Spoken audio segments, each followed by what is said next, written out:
오늘 주제는 이겁니다. 왜 기독교에는 이렇게나 많은 교파가 있을까요? 장로교, 감리교, 침례교. 네, 지금은 이게 너무 당연하게 들리잖아요.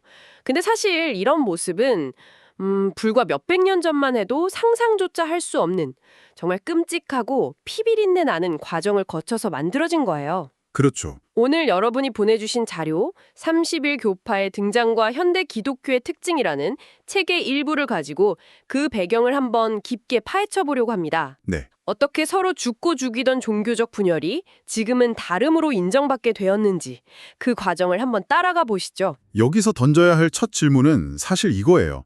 어떻게 하나의 통일된 기독교 제국이라는 그 1000년 넘게 이어진 이상이 무너졌을까?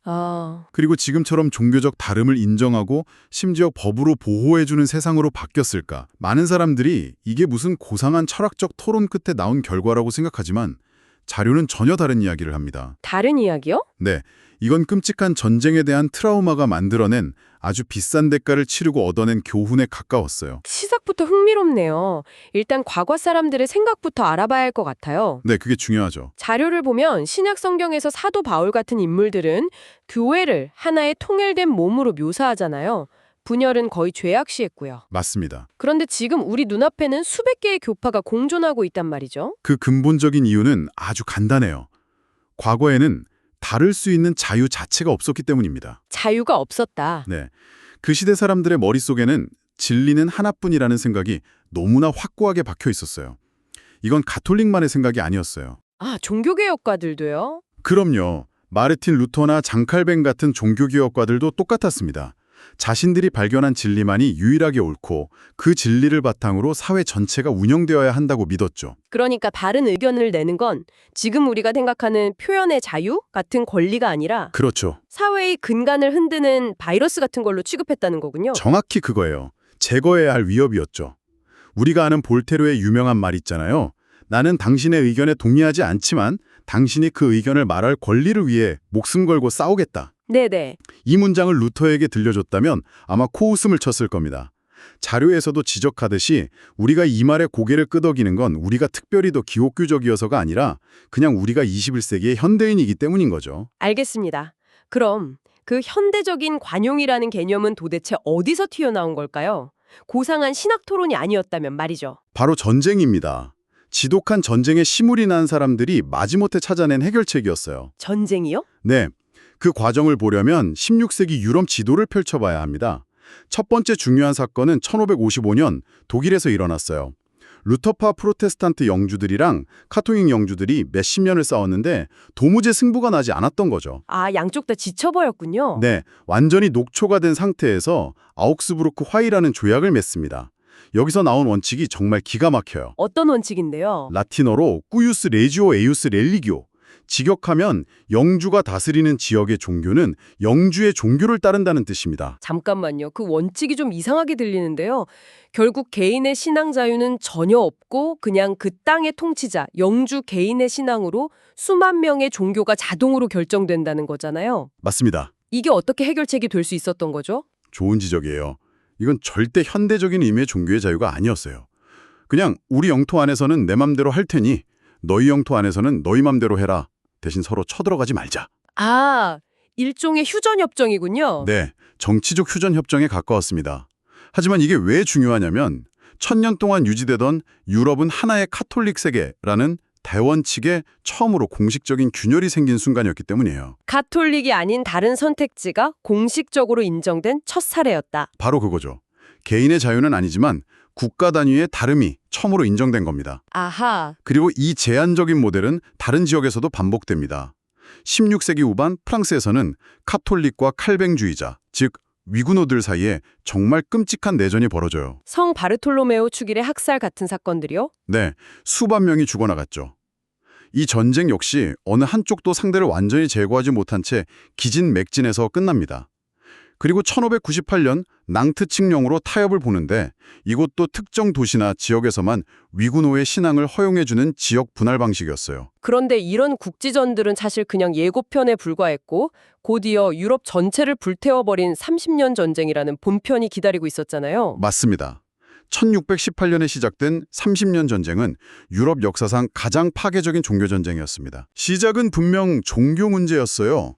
신성 로마 제국의 새로운 황제 페르디난드 2세가 아주 열렬한 가톨릭 신자였는데 보헤미아 지역의 프로테스탄트 귀족들을 타락하면서 불이 붙었죠. 그러자 덴마크의 왕 크리스피안 4세, 스웨덴의 왕 구스타부스 아돌푸스 같은 프로테스탄트 군주들이 참전하기 시작했고요. 그렇죠. 특히 북국의 사자라고 불린 구스타부스 아돌푸스는 군사적 천재였다고 자료에 나오네요. 네, 그는 프로테스탄트 진영의 영웅이었어요. 연전연승을 거두며 카톨릭 군대를 몰아붙였죠. 하지만 그가 류첸 전투에서 갑작스럽게 전사한 뒤에도 전쟁은 끝나지 않았고 네, 바로 이 지점에서 전쟁의 성격에 아주 기묘하게 뒤틀리기 시작합니다. 어떻게 말인가요? 종교적 명분은 점점 희미해지고 노골적인 정치적 이권 다툼으로 변질된 거예요. 아, 가장 충격적인 사례가 바로 카톨릭 국가인 프랑스의 참전입니다. 당시 프랑스의 실권자였던 리슐리의 추기경은 독실한 가톨릭 신자였지만 정치적으로는 합스부르크 가문이 유럽에 패권을 주는 걸 극도로 경계했어요. 그래서요? 그래서 놀랍게도 프로테스탄트 편에 서서 같은 가톨릭 국가인 스페인과 신성 로마 제국을 공격하기 시작합니다. 아니, 카톨릭 추기경이 프로테스탄트랑 손을 잡고 다른 카톨릭 국가를 쳤다고요? 네, 그 당시 사람들에게는 정말 엄청난 충격이었겠네요. 상상조차 할 수 없는 일이었죠. 종교적 신념보다 국가의 이익이 우선시되는 순간이 온 겁니다. 와, 이 사건이 바로 종교가 모든 것을 결정하던 종교개혁 시대가 사실상 끝났음을 알리는 상징적인 장면이라고 할 수 있어요. 전쟁의 명분 따위는 사라지고 그저 약탈과 살육만이 남은 채로 30년이 흐른 겁니다. 독일 인구의 3분의 1이 사라졌다는 기록도 있을 정도라고 하니. 정말 끔찍했죠. 그렇게 모두가 폐허 위에서 지쳐 쓰러진 끝에 맺어진 게 바로 1648년의 베스트팔렌 평화조약이군요. 맞습니다. 이게 현대 국제관계의 시작이라고까지 불릴 정도로 중요한 조약이라고 들었습니다. 네, 이 조약이 가져온 변화는 거대했어요. 첫째, 그동안 이단으로 취급받던 칼뱅주의가 루터파, 가톨릭과 함께 공식적인 신앙으로 인정을 받았습니다. 선택지가 하나 더 늘어난 거네요. 그렇죠. 둘째, 아우크스부르크 화의에서 한 걸음 더 나아가서 이제 영주들은 자기 영지 안에 소수파 종교의 존재를 용인해야 한다는 조항이 들어갔습니다. 그리고 교황의 권유에 결정타를 날린 조항도 있었다면서요? 바로 그게 핵심입니다. 조약에서 독일 내 종교 문제는 독일 제후들이 알아서 결정하며 교황은 여기에 개입할 수 없다고 명시해버렸어요. 와, 당시 교황 인노첸시오 10세가 이 조약은 무효라고 격렬하게 항의했지만 아무도 신경 쓰지 않았습니다. 가톨릭 국가들조차요? 네, 가톨릭 국가대표들조차 교황의 항의를 그냥 무시했어요.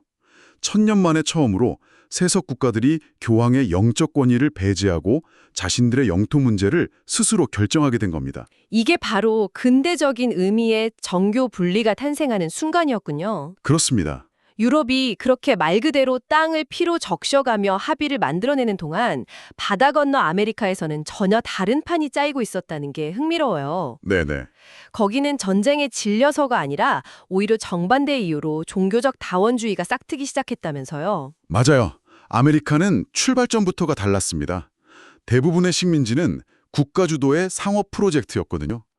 돈을 벌려면 넓은 땅을 개간할 노동력이 필요했죠. 아, 노동력. 네.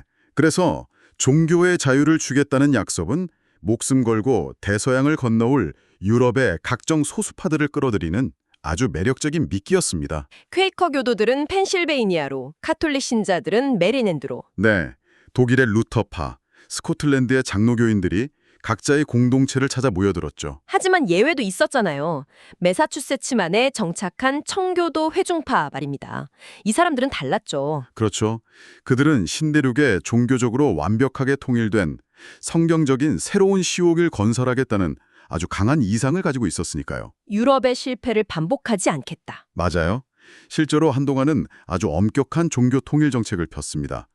유아 세례를 거부하거나 예배에 빠지면 가혹한 처벌을 받았죠. 그런데 아이러니하게도 이 완벽한 종교 국가를 만들려던 그들의 시도는 결국 두 가지 이유 때문에 실패로 돌아갑니다. 첫 번째 이유가 그들이 그토록 신성하게 여겼던 성경 때문이었다는 게 참 역설적이네요. 정말 그렇죠. 청교도 지도자 중 한 명이었던 존 로빈스는 이런 말을 남겼어요. 주님께서는 아직도 무궁무진한 진리를 그의 말씀 속에 숨겨두셨다. 성경 연구를 아주 중요하게 생각했다는 뜻이군요. 네, 그런데 문제가 생겼어요. 로자 윌리엄스나 앤 허친슨처럼 성경을 정말 깊이 파고든 사람들이 나타나서 내가 성경을 읽어보니 당신들 지도자들의 가르침이 틀린 것 같다고 주장하기 시작한 겁니다. 아, 성경을 열심히 읽으라고 장려했더니 그 결과로 기존 해석에 대한 반대자들이 계속 튀어나오는 자가당착적인 상황에 빠진 거죠. 그리고 두 번째 이유는 훨씬 더 현실적이었고요. 바로 광활한 미개척지라는 변수였습니다. 유럽에서는 기존 질서에 반대하면 지하로 숨거나 잡혀서 화형당하거나 둘 중 하나였어요. 네, 도망갈 곳이 없었죠. 하지만 아메리카에서는 그럴 필요가 없었습니다. 그냥 짐을 싸서 강 하나 건너고 숲을 지나서 새로운 땅에 가면 그만이었어요. 그럼 우리끼리 저쪽 산 너머에 새로운 마을 만들래? 바로 그거죠. 떠나버리면 중앙정부가 통제할 방법이 없었습니다. 도망갈 공간이 너무나도 넓었던 거죠. 일종의 서버 이전의 자유가 있었던 셈입니다. 재밌는 비유네요. 결국 유럽에서는 전쟁에 지쳐서 어쩔 수 없이, 아메리카에서는 통제가 불가능한 현실 때문에 어쩔 수 없이 여러 종교 집단이 한 공간에 공존하게 됐군요. 그렇습니다. 그러자 이제 이 불편한 현실을 신학적으로 설명하고 정당화할 새로운 이론이 필요해졌겠네요. 바로 그 지점에서 교파, denomination라는 개념이 발명됩니다. 이건 정말 중요한 전환점이에요. 분파, 섹트라는 단어와는 다른 건가요? 네, 완전히 다른 개념입니다. 분파는 굉장히 배타적이에요. 오직 우리만이 진짜 참된 교회고 나머지는 전부 가짜다 라고 주장하는 폐쇄적인 클럽 같은 거죠. 서로를 적으로 규정하는? 맞습니다. 그런데 여기서 교파라는 개념을 들고 나온 사람들은 전혀 다른 그림을 그렸어요. 여기서 언어의 마술 혹은 신학의 발명이 일어나는 거군요. 네, 그들은 이렇게 말한 겁니다. 우리는 전체 기독교라는 거대한 교회의 한 부분이다. 우리와 다른 저 장로교회도 침례교회도 이름은 다르지만 똑같이 그리스도의 몸을 이루는 일부다. 와, 이건 단순한 말장난이 아니었어요. 서로를 이단으로 규정하고 죽이지 않으면서 공존하기 위해 만들어낸 일종의 신학적 발명품이었던 셈이죠. 이 이론을 체계적으로 만든 사람들이 있었나요? 네, 17세기 영국 웨스트민스터 총회에서 소수파였던 독립교회파, 즉 회중교회파 사람들이었습니다. 그들이 내세웠던 핵심 원칙들이 오늘날 교파주의의 사상적 기반이 된 거군요. 어떤 내용들이었나요? 자료에서는 4가지로 명확하게 요약하고 있어요. 첫째, 인간은 어차피 불완전하기 때문에 눈에 보이는 교회의 조직이나 형태에 대해 사람들 의견이 다른 건 지극히 당연하고 피할 수 없는 일이다. 일단 다를 수밖에 없음을 인정하고 시작하네요. 그렇죠. 그리고 두 번째 원칙이 더 나아갑니다. 이런 조직의 차이가 신앙의 본질은 아닐지라도 모든 신자는 각자 자기 양심에 따라 성경이 가르친다고 믿는 바를 성실하게 따라야 할 의무가 있다. 와, 이건 그냥 다름을 참아주자 정도가 아니라 각자의 신념을 따르는 걸 의무로까지 봤다는 점에서 굉장히 급진적으로 들리는데요. 아주 중요한 포인트예요.